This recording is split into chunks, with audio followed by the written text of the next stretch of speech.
Hello everyone, this is Rajkamal. आज मैं discuss करने वाला हूँ आरआरबी जेई और एसएससी जेई का जो सिलेबस सेम है उसके अंदर मशीन के अंदर किन किन टॉपिक को कैसे कैसे पढ़ना है, उन सारी चीज़ों की चर्चा होगी। यानी स्पेशली सिलेबस और उसको पढ़ने का तरीका, और फिर वहाँ से क्लास लगातार वे में आपके स्टार्ट होंगे इंजीनियर्स प्लेटफॉर्म ऐप के अंदर। ओके, तो चलिए हम यहाँ पे बात कर लेते हैं इसके प्रॉपर सिलेबस किस तरीके से होते हैं और किस तरीके से अपने को आगे बढ़ना है।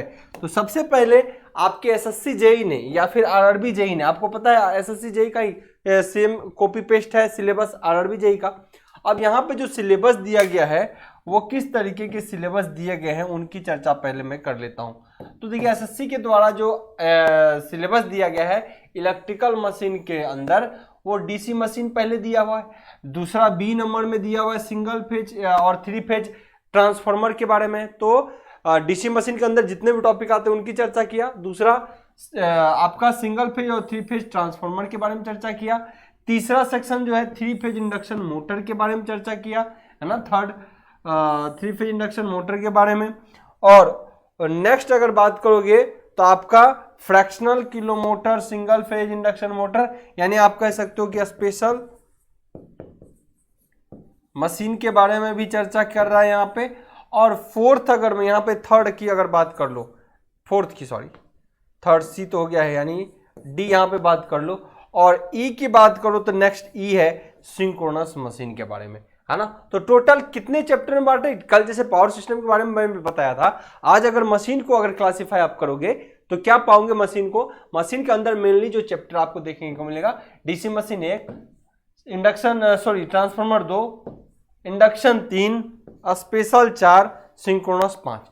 तो इन 5 टॉपिक को आपको अच्छे से करना है। लेकिन शुरुआत कहाँ से करें? अगर आप मशीन पढ़ते हो तो हमेशा ध्यान रखिए मैग्नेटिक सर्किट आपका बहुत अच्छा होना चाहिए। जितना अच्छा मैग्नेटिक सर्किट होगा आपका मशीन में ट्रांसफार्मर, डीसी, इंडक्शन, सिंक्रोनस सारे मशीन्स बहुत अच्छे हो जाएंगे। और आपका मैग्नेटिक सर्किट अच्छा होगा तो नेटवर्क का एक चैप्टर यानी इलेक्ट्रिकल सर्किट का भी एक चैप्टर आपका काफी अच्छा हो जाएगा इससे।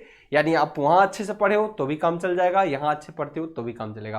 तो वहां के लिए भी स्कोरिंग पेपर हो जाएगा और यहाँ के लिए भी। तो इसमें एक एडिशनल सब्जेक्ट हम यहाँ पे ऐड करते हैं, that is magnetic circuit. Okay, तो चलिए इन सारे चीजों को पढ़ने से आपको पढ़ने के लिए मैग्नेटिक सर्किट अच्छे से आना चाहिए। तो इस तरीके से हमने जो पढ़ने का तरीका अरेंज किया हुआ है वो आपके लिए कुछ इस तरीके का तरीका अरेंज किया हुआ है।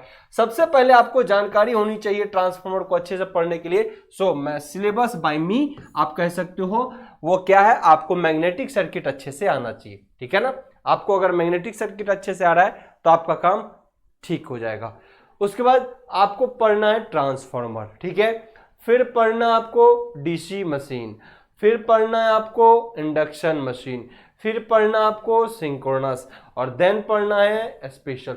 तो यहां अगर मैं बात करूं चाहे एसएससी जेई की या फिर आरआरबी जेई की या फिर यूपी पीसीएल, क्योंकि सिलेबस तो वही है, जेई की, आरएस ईबी की, बिहार के अंदर जेई आता है, बीएचपीएससीएल के उसके जेई की, है ना, या और भी किसी अदर स्टेट्स के जेई के लिए अदर स्टेट्स, है ना, जेई के लिए अगर आप जाते हो तो सिलेबस इतना ही है, अलग से कुछ भी नहीं है। क्लियर? तो इसी को पढ़ना आपको बेहतर तरीके से, और उसी सिलेबस को हम यहाँ पे कुछ अरेंज करवा रहे हैं आपके लिए।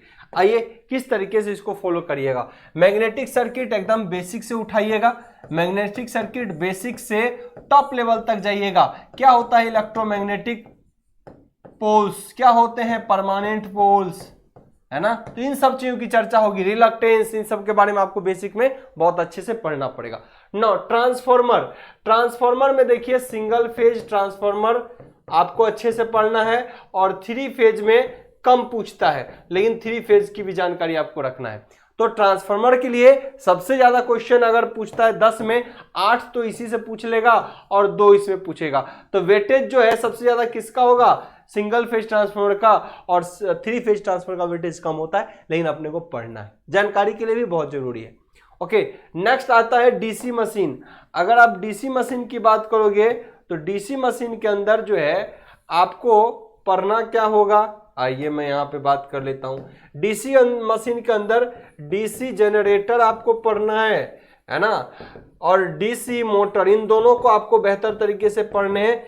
खूब भर भर के दोनों से क्वेश्चन पूछे जाते हैं, चाहे जनरेटर हो या मोटर, इनके कैरेक्टरिस्टिक्स वगैरह से भी खूब क्वेश्चन आपको देखने को मिलेगा, ठीक है ना। तो चलिए ये भी एक जानकारी आपके लिए हो गया। तो डीसी मशीन को आपको इस तरह से फॉलो करना है। 9, अगर आप बात करोगे इंडक्शन मशीन की, अगर आप यहां से बात करते हो इंडक्शन मशीन की, तो आइए इंडक्शन मशीन में फिर आपको पढ़ना है सिंगल फेज और 3 फेज, दोनों को आपको बढ़िया से पढ़ना है। यहां से आपको सिंगल फेज इंडक्शन मोटर भी इंपॉर्टेंट है, जो कि स्पेशल मशीन में भी पढ़ते हैं, या सेपरेट आप 3 फेज के साथ आप पढ़ लेते हो, और दूसरा 3 फेज इंडक्शन मोटर, ये इंपॉर्टेंट है।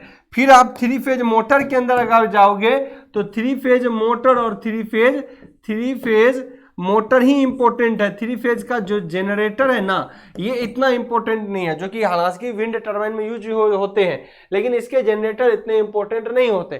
थोड़ा बहुत अगर विंड टर्बाइन को रिस्पेक्ट में अगर पढ़ना है तो आप पढ़ सकते हो, ठीक है ना। चलिए, लेकिन यही दोनों इंपॉर्टेंट है यहाँ पे। 9, फिर आप यहां से आप आते हो सिंक्रोनस मशीन के लिए। अगर आप सिंक्रोनस मशीन के लिए आओगे तो फिर सिंक्रोनस मशीन में भी, है ना, सिंक्रोनस मशीन में भी आप बात करोगे सिंक्रोनस मोटर और सिंक्रोनस जनरेटर। एक तो है सिंक्रोनस जनरेटर और एक है सिंक्रोनस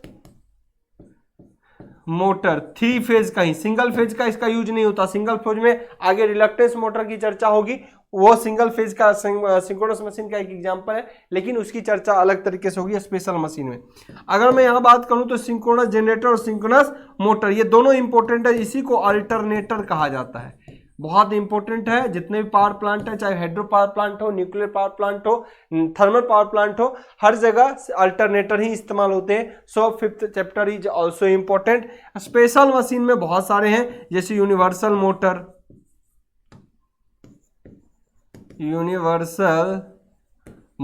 आप कह सकते हो, रिलक्टेंस मोटर, स्टेपर मोटर, है ना, शेडेड पोल, एटसेट्रा, बहुत सारे मोटर हैं। तो स्पेशल मशीन को भी आपको पढ़ना है। तो बड़ा ही इंपॉर्टेंट है मशीन, और मशीन आपका हार्ट है। एक इलेक्ट्रिकल स्टूडेंट्स के लिए electrical machine, power system, network, measurement, है ना, ये सब एकदम जान है। अगर ये नहीं आता तो कुछ नहीं आता। क्लियर? अगर आपको डिजिटल वाली चीज या एनालॉग वाली चीजें, या फिर आपका जो इलेक्ट्रॉनिक्स आता है, तो वो आपके इलेक्ट्रिकल को और अच्छा करेगा, इलेक्ट्रिकल में स्कोर करने के लिए और अच्छा करेगा। लेकिन सिर्फ आपको कि कोई एक इलेक्ट्रॉनिक सेगमेंट अच्छा है तो इससे इलेक्ट्रिकल अच्छा हो जाएगा, ये कभी हो नहीं सकता। तो इलेक्ट्रिकल आपको अच्छा करना है, इलेक्ट्रिकल के साथ साथ इलेक्ट्रॉनिक्स अच्छा होगा तो आपके स्कोरिंग एग्जाम में और बेहतर होंगे। तो एकदम लग जाइए, आपके वैकेंसी आपके नजदीक है, आपका लगातार बहुत सारी चीजें आने वाले दिनों में आपको देखने को मिलेगा। सो कहते हैं कि जब सोच हो या हौसले हो ऊंची उड़ान की, तो क्या देखने आसमान की। लगे रहिए आप लोग, हम उम्मीद करते हैं इस तरीके के सेशन हम लगातार आपको देते हैं, और ऐप पे भी लगातार क्लास आपको अपकमिंग डेज से चलना स्टार्ट हो जाएगा। अब ऑफलाइन और ऑनलाइन दोनों ही क्लासेस आपको अपकमिंग डेज में देखने को मिलेंगे पटना के अंदर, और साथ ही साथ लाइव सेशन मिलेंगे। और हम यहाँ पे एक बुक की बात कर रहे लेते हैं, आपको एमसीक्यू बुक्स जो है, एमसीक्यू बुक्स आपको अवेलेबल होने वाला है इलेक्ट्रिकल में। मेनली जो 6-7 पेपर है, जो आरआरबी एसएससी को ध्यान में रखते हुए वो बुक आ रहा है, वो ऐप पर ही ये बुक अवेलेबल हो जाएगा। पूरे इसके फीचर्स में बताऊं तो इस ऐप के अंदर एमसीक्यू तो है, इसके सॉल्यूशन भी बुक के अंदर है, और इसके वीडियो सॉल्यूशन भी ऐप के अंदर हम लोग अपलोड करने वाले हैं बहुत जल्दी। तो आपको एक बुक के अंदर बहुत सारी फैसिलिटी मिलेंगी। क्यूआर कोड मिलेगा इस बुक पे, और इस बुक के क्यूआर कोड से ऐप पे जाएंगे और फिर वहां पे उसका आपका वीडियो सॉल्यूशन भी मिलेगा। तो ये अभी नेक्स्ट वीक 10 दिन के अंदर आपको ये बुक भी अवेलेबल हो जाएगा मार्केट में। तो उम्मीद करते हैं आपके लिए जानकारी सही रही। सिलेबस को अच्छे से पढ़िए, है ना, मस्त तरीके से पढ़िए। हम लगातार आपके लिए सेशन लाते रहेंगे। तब तक के लिए bye bye, take care, thank you.